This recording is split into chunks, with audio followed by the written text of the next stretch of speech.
우리는 우리의 존엄성, 우리의 인간됨, 우리의 가치, 세상을 통해서 받기를 원합니다.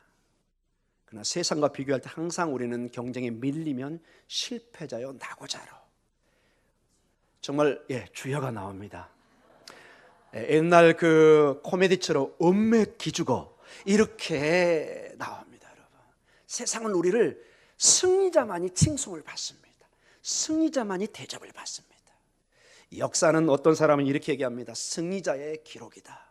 항상 가진 자와 승리자가 역사를 판단하기 때문에 역사의 기록들은 항상 실패자와 낙오자는 잘못된 평가로 나타나는 경우가 의외로 많습니다. 그래서 우리는 하나님의 말씀을 통해서 우리를 창조하시고 심히 기뻐하신 우리의 창조자의 말씀을 통해서 우리는 세상의 방법이 아닌 하나님의 말씀을 통해서 우리의 가치를, 우리의 존엄성을, 신앙의 인격을, 우리의 가치를 회복해야 됩니다. 세상에 나가서 보이지 않게 세상의 어둠의 세력에 왜곡된 지식으로 말미암아 우리는 심히 기가 죽어 있습니다. 어깨를 피지 못합니다. 우리 어르신들 나이가 들어가고 힘들면 사회에서 다 소외시킵니다. 지금 한참 여러분 우리 어르신들 그런 토론 보셨죠? 물론 여러 가지 의견도 있었지만 지금 버스 공짜로 타는 거, 버스는 아닌가요? 전철 그런 거 타는 걸 굉장히 나라에서 지금 국가에서 토론이 있는 거랍니다. 물론 토론이 있을 수 있습니다. 근데 그런 얘기를 들을 때 우리 어르신들은 괜히 서운합니다. 우리를 가지고 이놈들이 장난치고 있구나 이렇게 들립니다. 사랑하는 성도 여러분, 우리는 사회에 또 교회에 여러 가지 세상의 가치가 들어와서 나도 모르게 우리가 기가 죽어 있고 우리의 어깨를 피지 못하게 하고 나의 정말 가치가 얼마나 소중하고 하나님이 나를 어떻게 보고 계시는 건가. 오늘 이 시간에 짧은 시간이지만은 정말로 도전을 받기를 원합니다. 특별히 제가 창세기를 공부하면서 오늘 읽었던 우리 본문 중에 가장 제가 도전을 받은 몇 가지 부분도 있습니다. 그걸 좀 나중에 나누도록 하겠습니다. 6일째 전체 창조가 이루어지면 7일째 안식이 이루어지고 그건 다음 주에 보도록 하겠습니다. 다음 주도 굉장히 짧은 시간이군요. 다음 주는 좀 짧게 보고 안식일은 워낙 중요한 주제이기 때문에 좀 깊게 나중에 다루도록 하겠습니다. 근데 이 6가지가 딱 짝이 맞습니다. 첫 번째, 두 번째, 세 번째까지 저희가 보았죠. 첫 번째가 빛이 창조되었습니다. 근데 여러분 오늘 우리가 보는 네 번째, 다섯 번째, 여섯 번째가 전부 다 서로 이렇게 채워가는 형식으로 되어 있습니다. 첫 번째 날에 빛이 창조되는데 이 빛이 하나의 생명의 상징으로 이제 네 번째는 해와 달과 별을 통해서 이 빛에 이게 온전한 육신에 보이는 빛으로 채워지게 만듭니다. 첫째 날과 넷째 날이 딱 아구가 맞아 들어갑니다. 그리고 둘째 날 뭐가 창조되었죠? 궁창 물밑 즉 하늘이 창조됩니다. 다섯째 날에는 그 하늘에 나는 뭐가 창조되죠? 새들이 그 하늘을 채우게 만듭니다. 바다에 고기가 있게 합니다. 전부 다 이게 딱딱 맞아가게 합니다. 하나님이 너무나 신기합니다. 셋째 날에는 땅을 만듭니다. 뭇과 바다를 이렇게 나누고 식물을 이렇게 만들기 시작합니다. 이제 여섯째 날에는 그 뭇에 사는 동물을 만들기 시작합니다.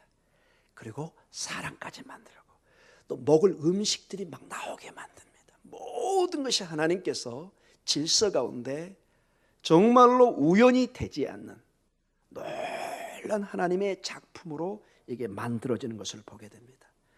자, 우리가 셋째 날까지 보았기 때문에 이제 이 땅을 하나님의 창조한 세계를 어떻게 채워가는가 이것을 보면서 이 모든 체험이 이루어지는 가운데 인간을 창조하십니다.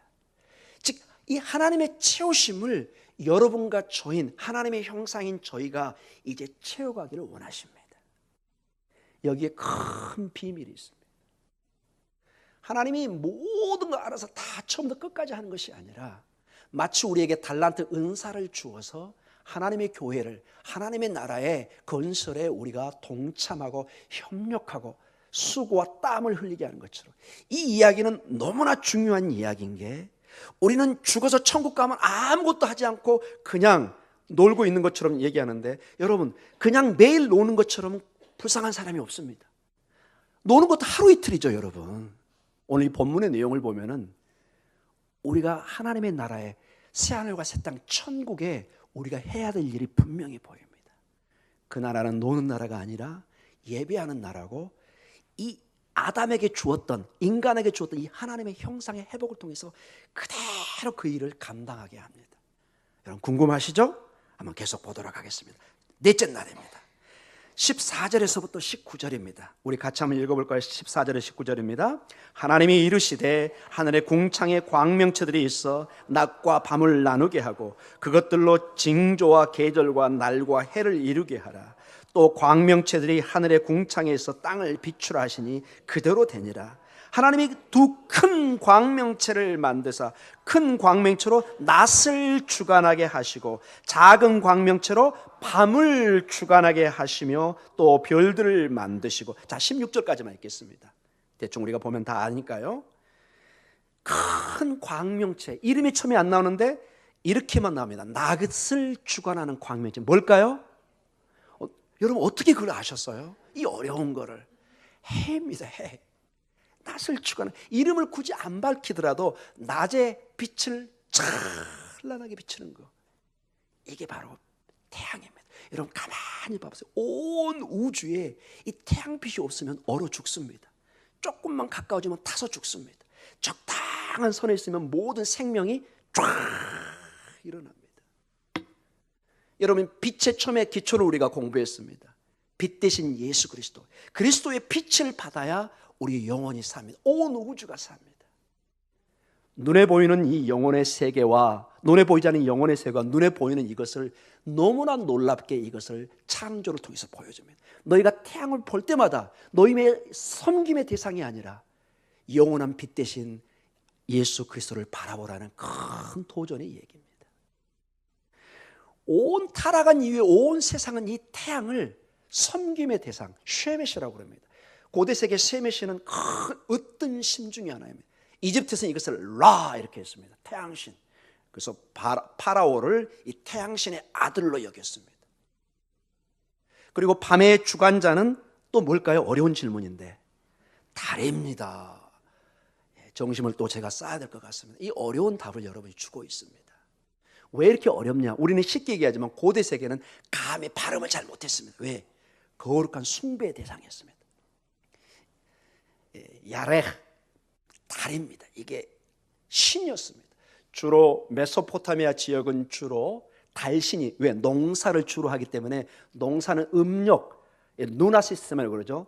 이 농사를 짓는 사람은 달의 달력을 주로 따라갑니다. 그래서 달신이 모든 자기 삶의 생사업을 주관하는 것입니다.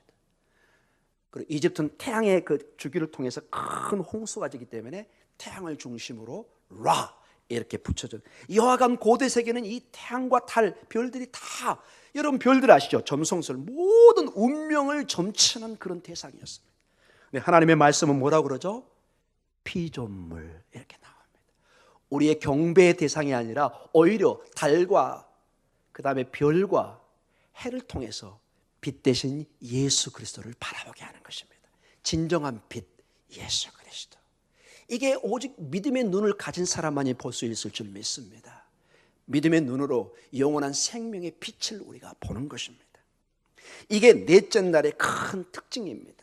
사랑하는 성도 여러분, 이제 달과 별과 해를 바라볼 때, 물론 시적으로는 달님, 해님, 별님 뭐 이렇게 하지만은 이게 좀 더 지나치게 가서 100일 동안 이렇게 기도하는 대상이 되는 것이 아니라 오히려 그 달밤에 가서 하나님께 손을 들고 기도하시기 바랍니다.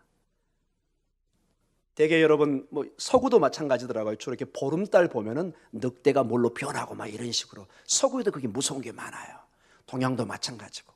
이제 달을 보면 무서움의 대상이 아니라 하나님을 찬양하는, 이 달이 태양의 빛을 받아서 반사를 합니다. 하나님, 저에게도 주의 빛이 비쳐서 나를 통해서 많은 세상의 사람들이 영원한 생명의 빛을 보게 해 주시옵소서. 참으로 놀라운 신앙의 사람들이 될 수 있을 줄 믿습니다. 창세기는 명확하게 고대 근동의 모든 사상을 물리치고 우리가 보는 광명체들, 해와 달과 별들이 하나님의 말씀으로 지어진 피조물이라는 것을 말씀해 주고 있습니다. 우리가 그런 세상의 피조물에 집착하고 섬길 때 점점 어떤 현상이 일어난 줄 아세요, 여러분? 정말로 높여야 될 여러분과 저의 인격이 낮아집니다. 참으로 희한하죠, 여러분. 세상은 만물을 높이잖아요. 뭐가 낮아진다고요? 점점점 저희들의 인격과 모든 것이 낮아지기 시작합니다. 한번 고민해 보시기 바랍니다. 너무 어려운 질문일 수도 있을 것입니다. 다섯째 날입니다. 창세기 1장 20절에서 23절입니다. 같이 읽습니다.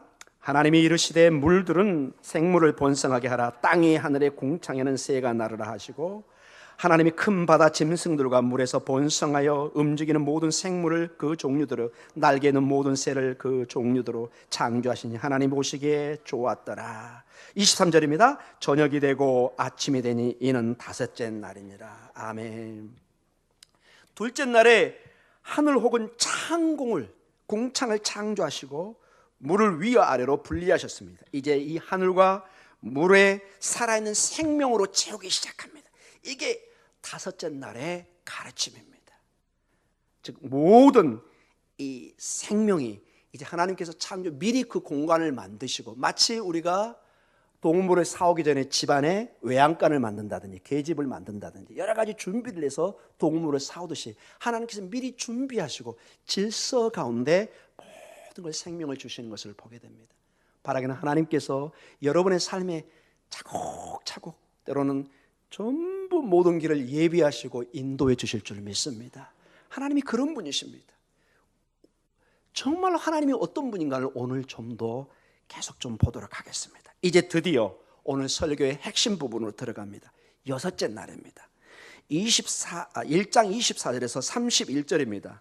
같이 한번 읽어볼까요? 하나님이 이르시되 땅은 생물을 그 종류를 내되 가축과 기는 것과 땅의 짐승을 종류대로 내라 하시니 그대로 되니라. 하나님이 땅의 짐승을 그 종류대로 가축을 그 종류대로 땅에 기는 모든 것을 그 종류대로 만드시니 하나님이 보시기에 좋았더라. 하나님이 이르시되 우리의 형상을 따라 우리의 모양대로 우리가 사람을 만들고 그들로 바다의 물고기와 하늘의 새와 가축과 온 땅과 땅에 기는 모든 것을 다스리게 하자 하시고, 하나님이 자기 형상 곧 하나님의 형상대로 사람을 창조하시되 남자와 여자를 창조하시고 하나님이 그들에게 복을 주시며 하나님이 그들에게 이르시되 생육하고 번성하여 땅에 충만하라. 땅을 정복하라. 바다의 물고기와 하늘의 새와 땅에 움직이는 모든 생물을 다스리라 하시니라. 31절로 넘어갑니다. 하나님이 지으신 그 모든 것을 보시니 보시기에 심히 좋았더라. 저녁이 되고 아침이 되니 이는 여섯째 날이니라. 아멘. 여기 좋았더라에 뭐가 하나 더 들어가 있죠? 심히. 토브 매우도 언어에는 이렇게 나와 있습니다. 토브 좋다, 매우도 매우 좋다는 것입니다. 모든 창조에 하나님이 인간을 창조하시고 감탄사를 내뱉습니다. 토브 매우도. 여러분이 만약에 이스라엘에서 유대인을 통해서 여러분에게 토브메오라는 단어를 들었을 때는 깜짝 놀라셔야 됩니다. 극찬을 한 것입니다. 아타 토브메오드, 당신 최고로 잘한, 최고로 좋다는 뜻입니다. 이게 하나님께로부터 주어진 말씀입니다. 셋째 날 건조한 땅을 만드시고 식물이 자라게 하셨습니다. 그리고 그 식물을 먹고 자라는 동물을 이제 창조하십니다. 그리고 모든 창조의 면류관으로 누구를 만들죠? 인간을 만듭니다. 같은 동물처럼 만들었는데 거기에 딱 다른 단어가 들어갑니다. 그게 27절과 28절입니다. 27절 다시 한번 읽어볼까요? 하나님이 자기 형상 곧 하나님의 형상대로 사람을 창조하시되 남자와 여자를 창조하십니다. 이것을 이제 우리가 2장으로 가서 좀 더 자세히 살펴보겠습니다. 하나님이 자기 형상, 하나님의 형상대로 사람을 창조합니다. 하나님의 모양, 하나님의 형상, 젤렘, 테무트라는 단어를 쓰는데 이것이 구체적으로 무슨 의미가 있는지를 우리가 좀 더 깊이 살펴봐야 되는 오늘 가장 중요한 시간 중에 하나입니다. 하나님의 형상을 입었다는 것이 무엇일까요? 유엔 선언이나 모든 인권 선언에 인간의 존엄성, 디그니티가 강조됩니다. 인간은 그 누구도 지배할 수 없고 지배해서도 안 되는 존엄성을 가진 인간 고귀한 인격을 강조합니다. 그 근거가 어디서 왔느냐? 바로 이 성경의 하나님의 형상 개념에 왔습니다. 그 누구도 우리의 이 하나님의 형상, 이 하나님의 존엄성, 하나님이 우리에게 부여한 이 존엄성을 파괴할 수는 없다는 것입니다. 이걸 건들 때 우리는 인권 침해, 인권 유린 이 단어를 쓰는 것입니다. 이제 결론적으로 우리가 말씀을 살피면서 이 내용을 좀 더 살펴보도록 하겠습니다. 하나님의 형상을 입어서 모든 창조의 멸리가 마지막 모든 창조의 마지막 이 전 하나님의 창조 세계 그것을 여기 보면은 28절에 보면 이렇게 명령이 떨어집니다. 이 형상을 가진 인간이 해야 될 일들이 주어집니다. 28절입니다. 하나님이 그들에게 복을 주시며 하나님이 그들에게 이르시되 생육하고 번성하여 땅에 충만하라. 땅을 정복하라. 바다의 물고기와 하늘의 새와 땅에 움직이는 모든 생물을 다스리라 하시니라. 아멘. 핵심이 번성하고 충만하고 정복하고 다스리는 것입니다. 이 단어가 전부 다 그 당시 왕들에게 썼던 단어입니다. 통치의 개념이라는 것입니다. 온 만물을 우리가 다스릴 통치, 왕의 권한을 주셨습니다. 자, 몇 가지로 이 형상의 개념이 가지고 있는 의미를 좀 살펴보도록 하겠습니다. 먼저 우리 인간만이 하나님의 음성을 듣는 사람, 존재입니다. 물론 온 만물이 들을 수 있을지 없을지는 우리가 잘 알지는 못하지만 우리가 객관적으로 볼 때 오직 하나님을 예배하고 하나님 앞에 나와서 하나님의 음성 앞에 우리가 아멘으로 응답하는 것은 우리 인간밖에 없습니다. 오늘 본문에 보니까 28절에 하나님이 그들에게 복을 주시며 하나님이 그들에게 뭐하죠? 이르시되 말씀하십니다. 그 말씀은 인간이 듣고 반응합니다. 하나님의 형상을 입은 자로서 가장 먼저 중요한 것이 우리 인간은 하나님의 음성을 듣습니다. 생명의 하나님이 창조주의 음성을 듣고 반응할 수 있는 것. 그래서 파스칼이라는 그 유명한 그 프랑스의 철학자는 이런 말을 했습니다. 인간은 생각하는 갈대이다. 온 우주가 위대하고 여러분 우주는 연구할수록 끝이 보이지 않습니다. 아무도 그 끝을 알지를 못합니다. 추측할 뿐입니다. 얼마나 큰지 상상할 수 없는 세계입니다. 거기에 인간은 마치 먼지처럼 미미한 존재처럼 아무런 힘이 없어 보입니다. 그러나 우주는 생각하지 않는데 인간은 뭐하죠? 생각을 합니다. 나의 부족함을 생각해보고 우주의 광대함을 생각하고 모든 그래서 여러분 인간에게는 이 우주를 다스릴 수 있는 생각할 수 있는 큰 연약한 갈대이지만 위대한 하나님의 형상을 주셨습니다. 왜냐? 하나님의 음성을 듣기 때문에. 하나님의 음성을 듣기 때문에 인간만이 가진 고귀한 기능이 있는 것을 보게 됩니다. 이 얘기는 하나님의 생명의 인격에 반응하고 책임감을 가진 사람이라는 것입니다. 여러분도 여러분 아예 포기한 사람 말을 하지 않습니다. 가능성이 있는 사람에게 지시도 말을 합니다. 여러분이 대화를 할 수 있다는 것은 그 사람을 인격적으로 지금 대우하고 있는 것입니다. 하나님께서 우리에게 영적인 존재로서 하나님의 말씀에 반응할 수 있는 존재라는 것입니다. 사랑하는 성도 여러분, 오늘 이것을 잊지 마시고 항상 우리가 창조 그 자체가 하나님의 말씀을 듣는 존재라는 걸 잊지 마시기 바랍니다. 그래서 여러분 우리는 떡으로만 살 수 없습니다. 세상의 떡은 우리 육신을 살릴 수 있지만 우리 영혼은 배부르게 할 수가 없습니다. 항상 우리 안에 공허한 방이 있습니다. 이건 오직 하나님과 하나님의 말씀만이 채우는 우리 영혼의 방이 있다고 철학자들도 얘기합니다. 하나님의 말씀을 통해서 여러분의 영혼이 여러분의 영육이 충만 은혜로 나아가는 복된 여러분 되시기를 주님으로 축원합니다. 우리는 말씀을 들어야 합니다. 그 말씀이 나를 창조했고 그 말씀에 반응할 때 내 영혼이 소생하기 시작합니다. 그 다음에 중요한 것이 우리가 28절로 봤던 그 단어들입니다. 충만하고 정복하고 다스리라.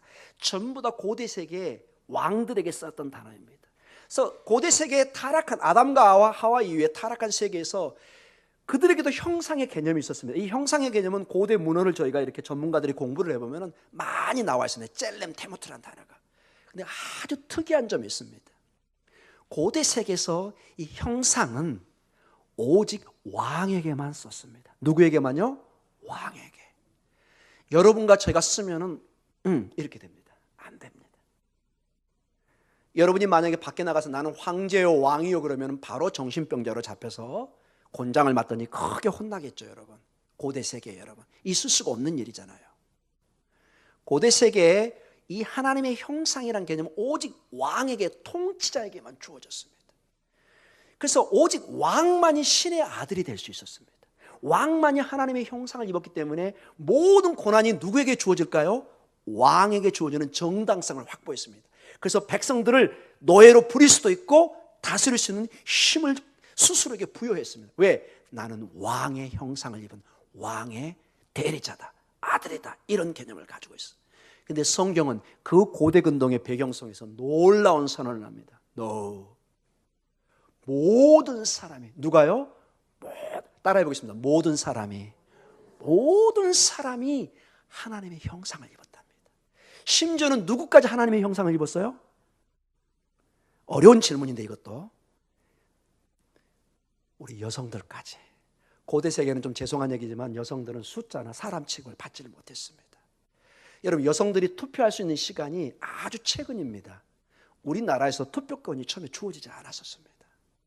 고대 세계는 말할 것도 없습니다. 모든 것이 남성 중심으로, 우리 성경에도 어쩔 수 없이 모든 게 원어에 보면 형제에 이렇게 나와 있습니다. 만약에 지금 글을 쓴다면 그렇게 쓰면 될까 안 될까요? 사도 바울 선생님도 혼나실 거예요 아마.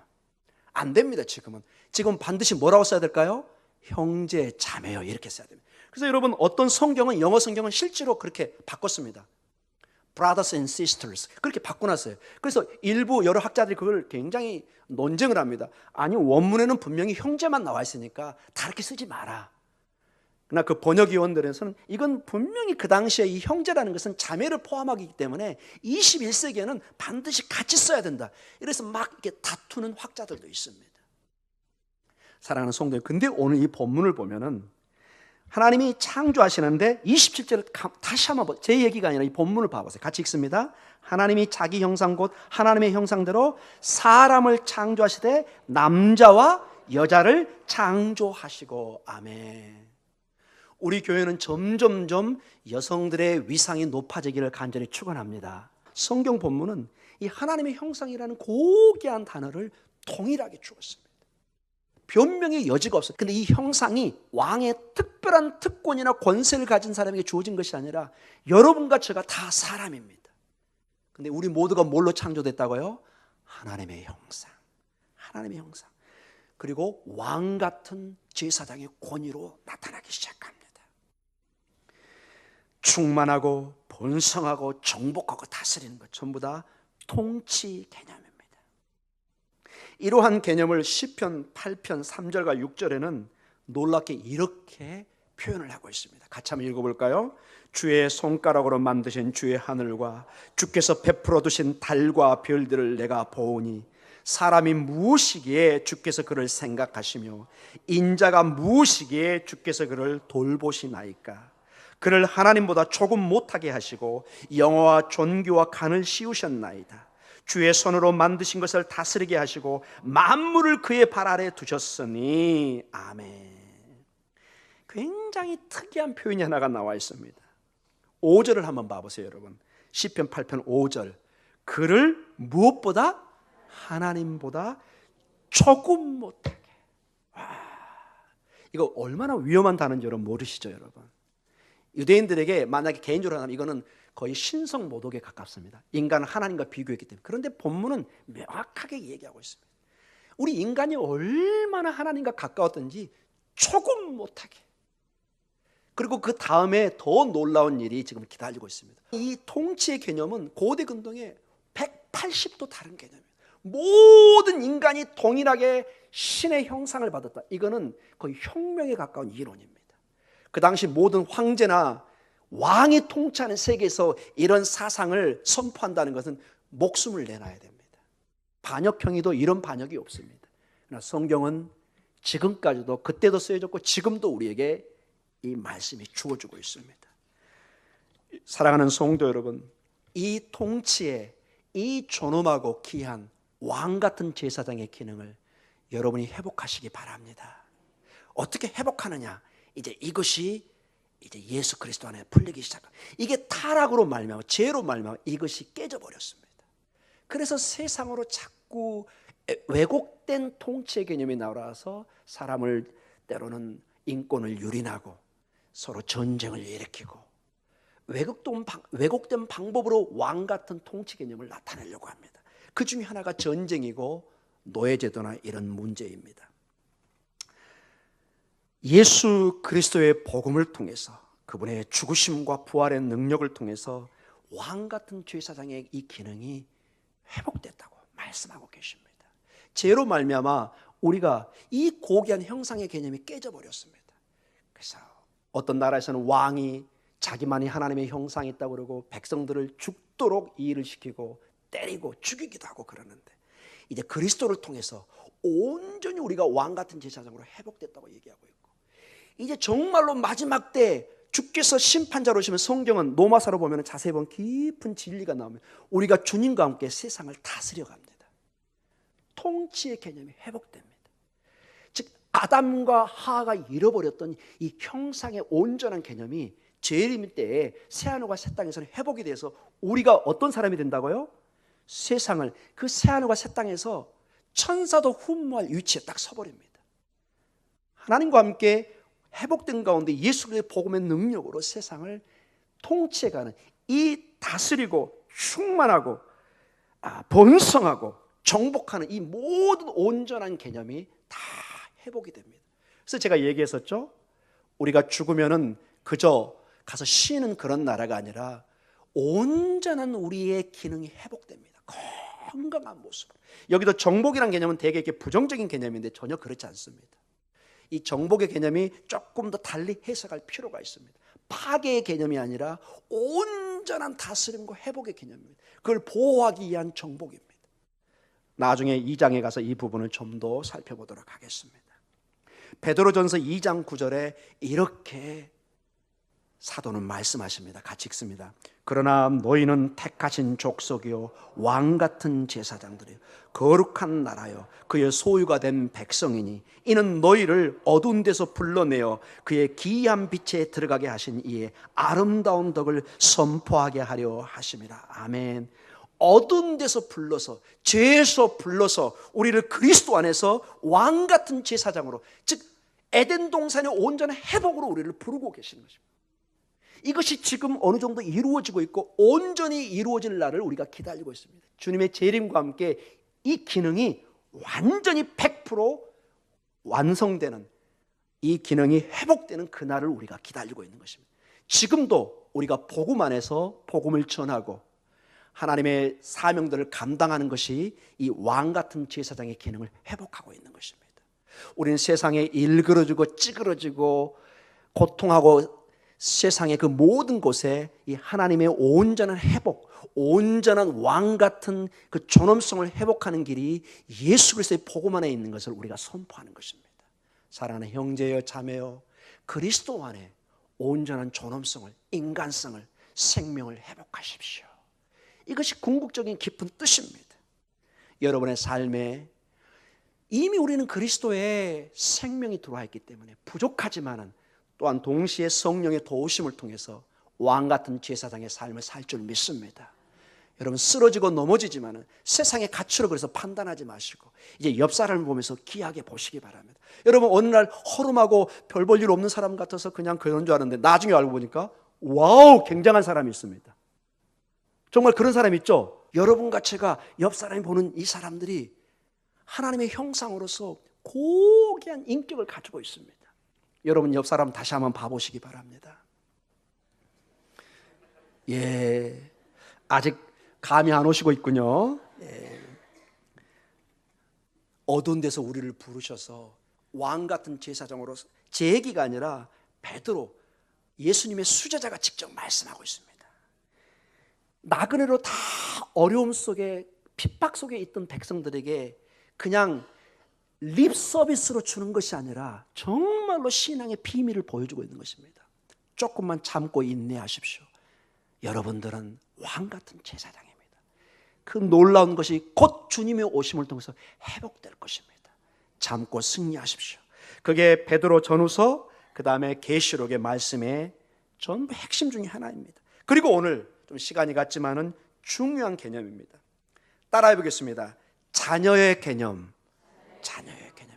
이 형상 속에 자녀의 의미가 있습니다. 자녀의 의미가. 여러분이 이 말을 들었을 때 이제 한 가지 이해가 될 것입니다. 무엇이? 여러분, 저는 늘 의문이, 왜 이렇게 하나님이 우리를 사랑하실까? 여러분, 의문 가져보지 않으셨어요?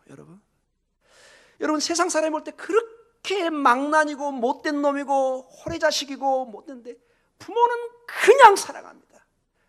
누가 그렇게 사랑해? 나중에 알고 봤더니 엄마고 아빠예요. 부모니까 그렇게 사랑합니다. 세상 사람 다 손가락질합니다. 너 나쁜 놈, 나쁜 뭐 이런 식으로 막 손가락질합니다. 근데 누군가는 뒤에서 막 눈물을 흘리면서 막 뭐 어떻게 어쩔 줄을 몰라 합니다. 나중에 알고 봤더니 엄마예요, 아빠예요. 왜 그럴까요? 부모니까. 특수한 관계잖아요, 여러분. 세상이 이해할 수 없는 관계가 뭐냐? 부모와 자식 관계입니다. 심지어 남편과 아내는 가장 무천으로 가깝지만 이거는 좀 또 다른 신비입니다. 냉랭해질 수 있는데 자식은 안 그래요, 여러분. 가끔 보면 그런 얘기를 많이 듣습니다. 남편이 오면 별로 밥상이 별론데 아들과 딸이 오면 굉장히 달라진다고. 남편들이 서운해하십니다, 여러분. 공평하게 해주시기 바랍니다. 사랑하는 성도 여러분, 자식은 정말로 특별합니다. 도저히 이해할 수 없는 신비가 거기에 들어가 있습니다.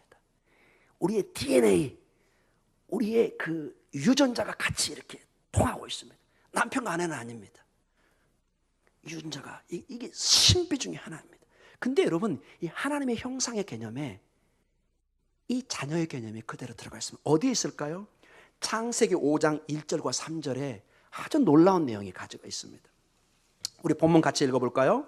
이것은 아담의 계보를 적은 책이니라. 하나님이 사람을 창조하실 때 하나님의 모양대로 지으시되 남자와 여자를 창조하셨고 그들이 창조된 날에 하나님이 그들에게 복을 주시고 그들의 이름을 사람이라 일컬으셨더라. 아담은 130세에 자기의 모양 곧 자기 형상과 같은 아들을 낳아 이름을 셋이라 하였고. 아멘. 에이 목사님, 여기 3절에 나온 모양과 형상은 하나님의 그 형상과 모양하고 다른 거죠? 아쉽게도 동일한 단어입니다. 인간이 자식을 낳는데 어떤 단어를 썼다고요? 모양과 형상이라는 단어를 아주 가깝게 5장 정도면 여러분 1장 2장과 아주 가깝잖아요. 여러분 누구나 이해할 수 있는 내용인데 여기에 이 단어를 동일한 히브리어 원어를 젤렘과 테무트라는 단어를 그대로 적어놨습니다. 즉 하나님의 형상의 개념에는 우리가 하나님의 형상으로 창조되었다는 얘기는 하나님 아버지의 부모의 개념과 자녀의 관계를 강조해 주고 있습니다. 셋이라는 이 아들이 아담의 아들, 친아들과 부모가 된 것처럼 이제 우리가 하나님의 형상의 개념이라는 것은 정말로 놀라운 비밀이 밝혀지는데 하나님이 우리의 무엇이라는 거예요? 부모님이라는 거예요. 부모님. 아버지라고 하면 좀 우리 엄마들이 섭섭해할까 봐 부모로 단어를 쓰겠습니다. 하나님은 성이 없기 때문에 여러분 이 놀라운 비밀이 여러분 이해가 되십니까? 여러분 다시 한번 질문합니다. 왜 그렇게 하나님이 이토록 하나님의 세상을 사랑하사 독생자를 주시기까지 왜 이렇게 우리를 사랑할까요? 왜 이렇게? 이제 그 비밀 중에 하나가 밝혀지고 있습니다. 하나님이 우리와 관계를 어떤 관계로 맺고 있다는 거예요? 부모와 자식 관계로 맺고 있다는 거예요. 여러분 세상에 부모와 자식 관계처럼 신비의 관계는 설명할 길이 없습니다. 어떤 관계세요? 제 아들입니다. 저희 부모님인데요. 끝! 더 이상 설명이 필요가 없어요. 당연히 가까운 거죠. 당연히. 하나님께서 우리가 이해할 수 없을 정도로 신비의 관계인 부모와 자식 관계로 이 형상의 개념을 발전시키고 있습니다. 사랑하는 성도 여러분, 이제 결론적으로 말씀을 마치겠습니다. 우리는 하나님의 음성을 듣는 자요, 세상을 다스릴 왕 같은 제사장이요, 하나님의 자녀의 특권을 주셨습니다. 이것을 제가 와가지고 다 무너뜨린 것입니다. 왜곡시킨 것입니다. 때로는 자녀와 부모의 관계도 왜곡되게 하고 진정한 왕이 나오는 것이 아니라 백성을 억압하는 왕이 나오게 하고 하나님의 음성을 잘 못 들어서 우상을 섬기게 하고 모든 게 왜곡되어 버렸습니다. 그러나 하나님께서 새로운 희망, 소망을 주십니다. 예수 그리스도입니다. 왜 우리 교회가 그토록 복음을 외치느냐? 그분만이 희망이기 때문에. 이 왜곡된 이 무질서의 세계에 질서를 주고 왜곡된 것을 바로잡고 생명의 세계로 바꿀 수 있는 유일한 길은 예수 그리스도밖에 없습니다. 그리스도가 아니면 하나님 나라에 갈 수도 없고 하나님의 영광에 이를 수도 없고 이것을 회복할 길이 없습니다. 한 예로 로마서 5장 12절에 이런 말씀이 있습니다. 같이 한번 읽어볼까요? 그러므로 한 사람으로 말미암아 죄가 세상에 들어오고 죄로 말미암아 사망에 들어왔나니 이와 같이 모든 사람이 죄를 지었으므로 사망이 모든 사람에게 이르렀느니라. 아멘. 아담 한 사람으로 말미암아 첫 인류로 말미암아 모든 죄악이 와서 이 모든 하나님의 고귀한 창조 질서를 깨트려 버렸습니다. 그러나 하나님은 감사하게도 우리 아들을, 타락한 우리의 자녀들을 내버려 두지 않고 돌아온 탕자처럼 오늘도 기다리면서 그 아들을 안아서 다시 그 아들의 권위를 회복시키기를 원합니다. 누구를 통해서? 예수 그리스도를 통해서. 이 희망은 오직 예수 그리스도 안에 있는 것을 보게 됩니다. 그리스도는 진정한 하나님의 형상이기 때문에 그렇습니다. 온전한 형상을 회복하기 위해서는 온전한 어떤 형상이 우리를 대신해 줘야 됩니다. 골로새서 1장 14절과 15절에 분명히 이렇게 말씀하십니다. 같이 읽습니다. 그 아들 안에서 우리가 속량 곧 죄사함을 얻었도다. 그는 보이지 아니하는 하나님의 형상이시요 모든 피조물보다 먼저 나신 이니라. 여기서 그가 누구죠? 예수 그리스도입니다. 우리도 하나님의 형상을 입었는데 우리 형상 깨져버렸어요. 근데 온전한 하나님의 형상이 와서 이 모든 것을 회복시킵니다. 히브리서 1장 2절과 3절을 보면서 오늘 말씀을 마치도록 하겠습니다. 같이 읽습니다. 이 모든 날 마지막에는 아들을 통하여 우리에게 말씀하셨으니 이 아들을 만유의 상속자로 세우시고 또 그로 말미암아 모든 세계를 지으셨느니라. 이는 하나님의 영광의 광채시요 그 본체의 형상이시라. 그의 능력의 말씀으로 만물을 붙드시며 죄를 정결케 하는 일을 하시고 높은 곳에 계신 지극히 크신 이의 우편에 앉으셨느니라. 그 형상, 그 예수 그리스도가 뭘 정결케 한다고요? 죄를 정결케. 우리의 모든 이 고귀한 형상을 왜곡시켰던 그 죄를 유일하게 예수 그리스도가 정결케 한다고 합니다. 여러분, 복음이 소망입니다. 그리스도가 희망입니다. 우리가 이 그리스도를 가까이 할수록, 그분을 높일수록 여러분의 삶의 질서가, 생명이, 축복이 회복될 줄 믿습니다. 다른 길이 없습니다. 다른 길로 가면 전부 다 그건 우상의 길입니다. 다른 길은 오직 태양을 숭배해야 되고 달을 숭배해야 되고 그 다음에 별들을 숭배해야 됩니다. 오직 복음만이 진정한 광채요, 진정한 하나님의 형상의 회복이요 우리의 생명인 것을 우리는 고백합니다. 여러분의 삶에 이 하나님의 고귀한 사랑과 우리의 그 고귀한 부모님 같은 그 하나님과의 관계가 그리스도 안에 온전히 회복되어서 오늘도 왕 같은 제사장으로 정말 고귀한 인격이 드러나고 신앙의 인격이 드러나고 하나님의 영광이 드러나는 여러분의 삶이 되시기를 주님의 이름으로 축원합니다. 기도하겠습니다.